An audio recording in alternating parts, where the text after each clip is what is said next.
certain. You say you're going to do it at 11 and 11:05, and all this does is make me feel a little less certain again about what's happening. Don't like to see Apple reverse from being up 11 to up 8.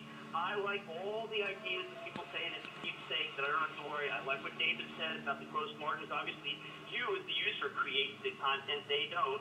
I come back to this the mobile strategy that has not been articulated, the notion that as great as it is that you want to get all this information, if Sprint, if Dan Hesse is right, the CEO of Sprint, the government will not like the level of violation of privacy.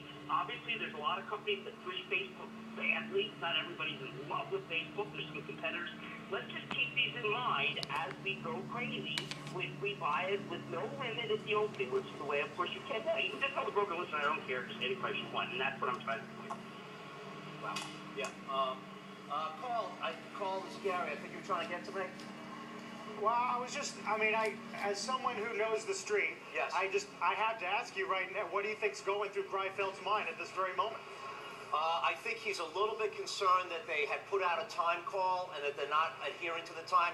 I think, and I'm just reading emails again here live, real time, they're going to say, Carl, that this is a good process, that it's been delayed, because they are trying to match. There's a lot of selling that's come in at the last few minutes, and they're trying to make certain that they open this at the right price.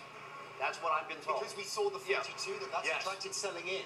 That's right. Once you get closer, Simon, to the actual print, a number of people that may have been sitting on their hands in terms of, okay, let me see where this thing is, have come in. Does that imply that we could break 38? There are people that think we may, Melissa. It's going to be very, very surprising. I would say, David, you'd be surprised, right? Oh, I would be shocked. You'd be shocked. Syndicate bid on it would be for the what's the third largest IPO of all time? What the highest profile? I can't imagine. I can't imagine. There are those that feel that. I can't imagine that's going to happen either. But and guys, it's Pisani. I would point out it's not Greifeld's call right now. This is the underwriter's call. They're all sitting there, all 33 of them, with their ears to the phone, saying, okay. And the reason it's delayed is they're still getting orders in. Now, I still believe that the traders I talked to yesterday, their rough guesses with this one open in the 50s. If it's going to open around 42, if that is the case, I think there are bargain hunters out there that are putting in orders at this point. We should know, in terms of the scene here at the NASDAQ market site, Going previously down. we were talking to Bob McCooey. He Ends was at hanging out 34 here at the NASDAQ, the man responsible for bringing Facebook to Making the a call. NASDAQ. He came back in with a champagne glass in hand, along with the CFO of the NASDAQ OMX. They have since left the room. What that indicates, we don't know, but that's the scene here at the NASDAQ from where we are broadcasting now. So, still waiting here, Gary. Yes, and I'm just sharing something with David here. I mean, retail, we talked about retail orders being filled. I mean, I can't recall, David, do you recall times where people put in for X amount of shares and they actually got that number of shares? Or close to it. Yeah. Not in an IPO of this type, of this size, with this excitement and the expected premium. And I think that's a lot of what's happening right here. Yeah. And guys, you see the headline now. Wall Street Journal reporting the traders experiencing problems changing, canceling their orders ahead of the Facebook IPO, again attributing that to the Wall Street Journal, the first bit of clarity we're getting into the problem. Hey guys. Yes, Tim. I don't want to get all the shares that I asked for. The only time I've ever gotten all the shares I've ever asked for is when I got my head plastered. I mean, I like to hear that I got maybe 40% or 30%, but if I get 100%, that means, holy cow, man, there's just a lot of supply. Jim, you and I have been through this for many, many years, right? I mean, it is startling that I'm hearing from some small institutions, should we call them, that they actually got 100% of their allocations when you look at the whole distribution. Well, those are people who may not have the ability or the discipline to say to people, listen, I don't want you to flip it. I mean, when I was on the Goldman side selling stock, I used to tell people, listen, don't get me in trouble, don't flip it. Yeah. When I was a hedge fund manager, the guys would review the account and say, hey, Jim, I'd like you to be a long-term holder. What discipline do these people have? They're like, hey, take the money and run. It's like a Steve Miller situation. Right. We should note that Hey, it's Jim, 11.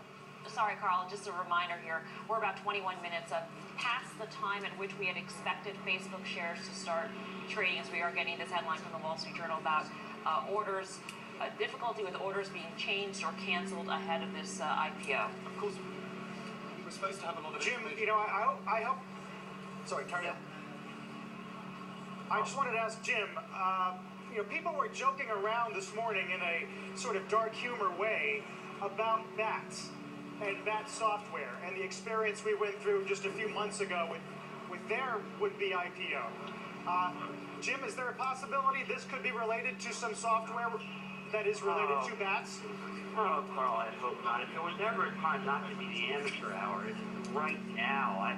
This is the kind of thing that I don't want to see. I mean, I thought that if you weren't prepped for this one, when are you going to be prepped? I mean, I have to. We all must hope that it is just an influx of market orders at the end, and nothing more than that. We should note here that, as you can imagine, Jim and Carl, the tensions are pretty high here in terms of the delay, and as we understand it, NASDAQ officials are actually on a conference call, not a media call, an internal conference call, presumably, to figure out what is delaying we should also emphasize the magnitude of what has to happen here. This is a huge, they've run rehearsals, they had extra rehearsals, they knew that this was a tough technological feat to pull off. What they are saying now is that this is a good, this is what is being said. It's a good thing that we're delaying it because we want the match to be good. We don't want to have people that have put in, Jim said don't put in market orders, a lot of people unfortunately did. So if you're going to put in a market order, you want to be certain that market order is filled as close to the actual opening on the buy side or sell side, and I think that's what's happening here. I'm also hearing that there are a number of brokerages that deal almost exclusively with retail, right? Likes of a Fidelity, for example. And from what I'm hearing, communication delays are nothing like they've ever seen, and so that may also be playing a role here. Right.